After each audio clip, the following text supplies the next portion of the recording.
Podcasts are... Hello everyone and welcome back into the GSMC Fantasy Sports Podcast, and now we are going to get into the greatness of Sunday Night Football. Cowboys-Steelers. A little bit of a general betting preview for this game and a little bit of intrigue surrounding this one as well, because of the many storylines of how both of these teams look. Let's start with just, the money lines and, the betting line stuff. Surprisingly, Pitsburgh are still 2.5-point favorites. Shockingly, no line movement in that regard since I put pen to paper, because remember, I'm always looking in advance to see what the spreads are after, the games are played, rather than, waiting a little bit. The over-under, 42.5. So, as you can see, not necessarily one that's appealing into an over-under, because both of these teams have struggles offensively, but it could be intriguing, The money lines, a little bit of movement there. Pittsburgh minus 135 now after being minus 130 throughout the week, and Dallas sits at plus 110. Let's talk about this game a little bit. Let's talk about why I feel these two teams are certainly teams that can play their game plan, but it could all come crumbling down around them. For the Cowboys, it's still a concern to me that you have offensive talent, and you've seen glimpses of optimism from these offensive players, and you still insist, if you're Mike McCarthy, that Dak Prescott and CeeDee Lamb are the way forward. It just puts unnecessary pressure, unnecessary burden on your contract players to immediately make everything better in the Cowboys, and that's kind of what I feel like has been the problem. Not just, the deficiencies on defense, we can talk about that. Not just, the lackluster play calling outside of, the occasional deep play to CD. It's more about mentality of how the Cowboys play their game. I think that they have good intentions, wanting this offense to succeed, but it can't succeed if it's just two players. And I know that you guys don't necessarily want me to harp on it too much, because it's the big issue with the Cowboys that we've talked about a lot on the show. But at the end of the day, I just can't get past that fact. And for the Steelers side of things, let's talk about how, this team just continues to be competitive no matter who's on the roster. Kudos to Mike Tomlin for really, through the past couple of decades of his career, really built a foundation in Pittsburgh that allows for any player that comes into this organization to immediately feel welcome and immediately feel a sense of identity.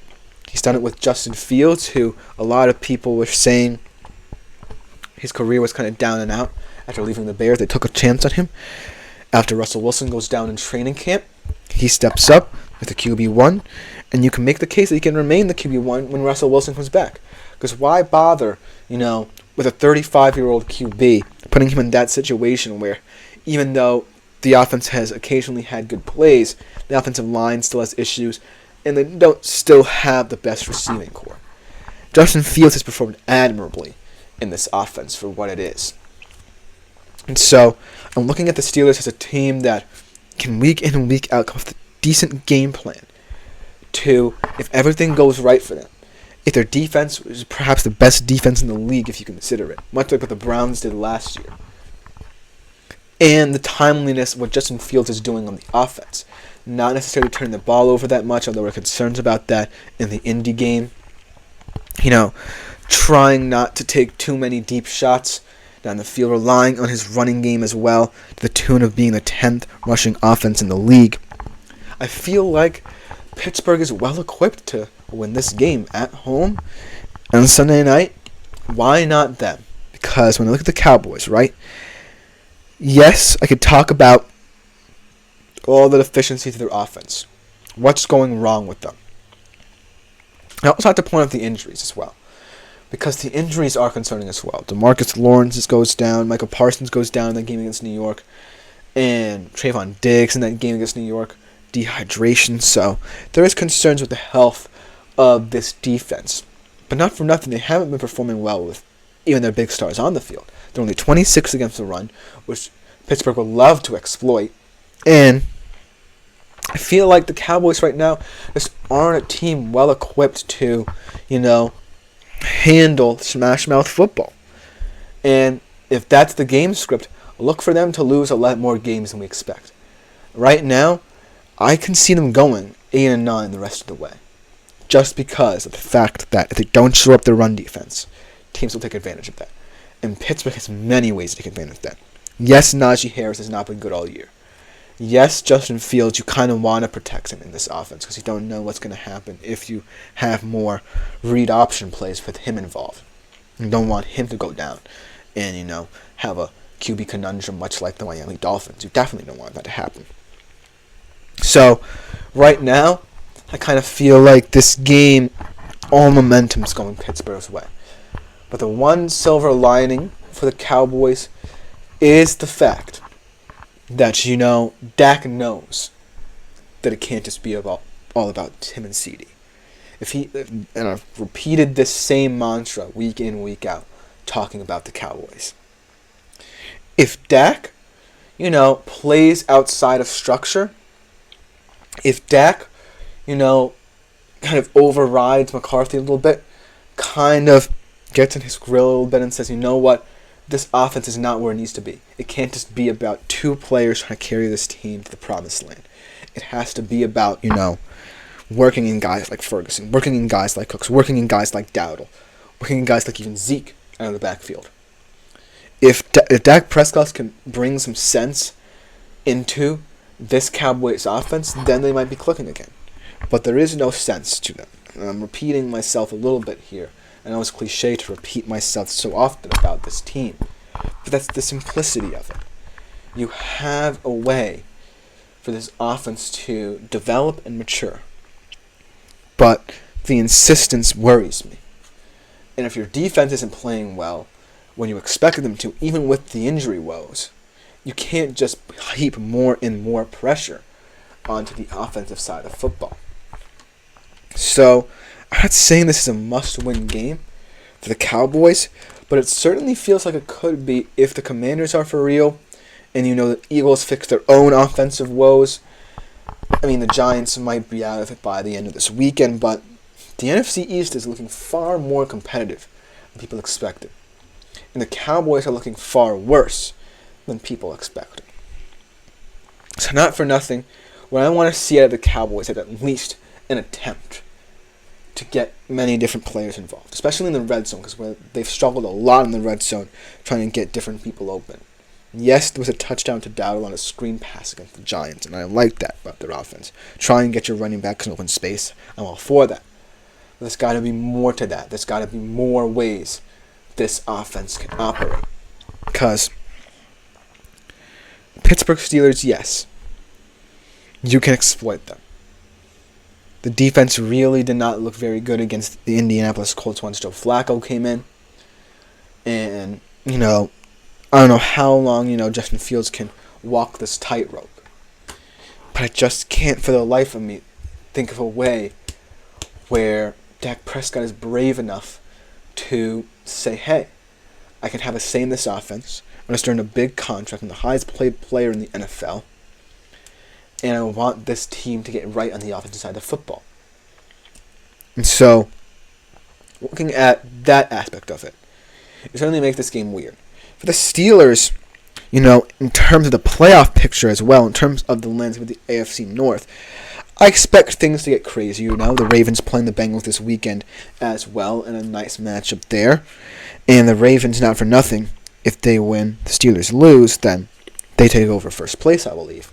But I think that the Steelers have a unique opportunity here to prove that against teams like this, like the Cowboys, that people felt will be competitive but have really not lived up to expectations, that's where they can find their money.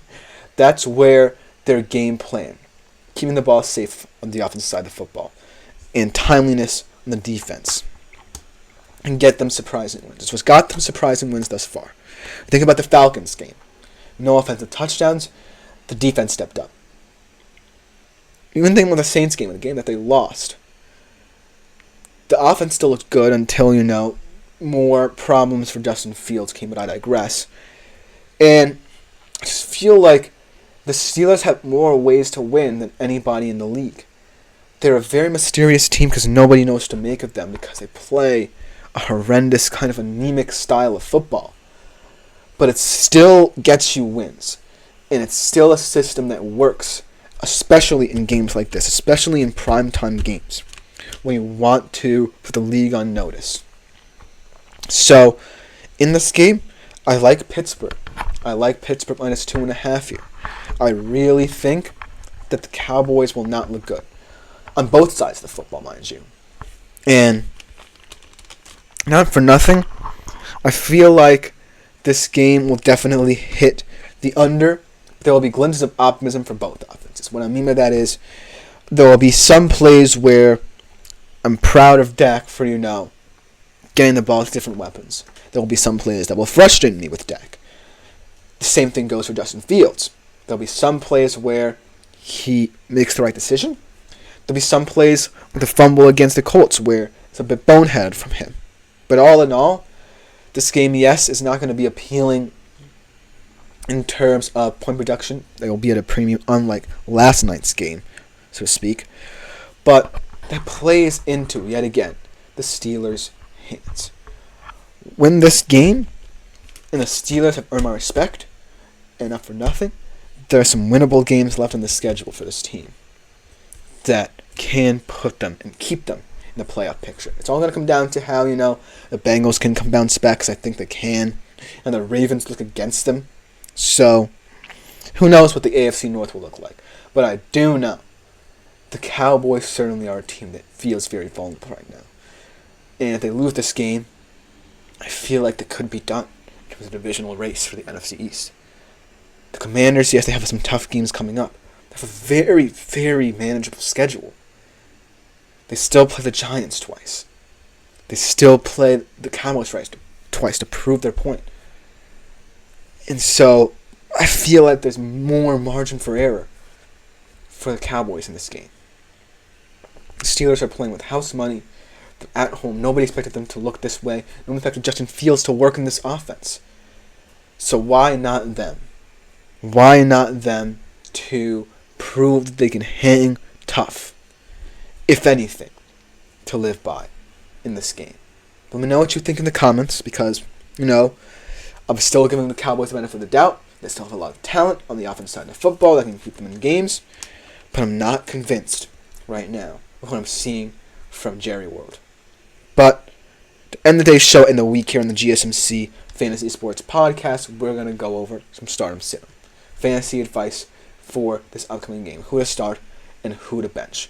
You definitely don't want to miss it. We will be right back after this short break.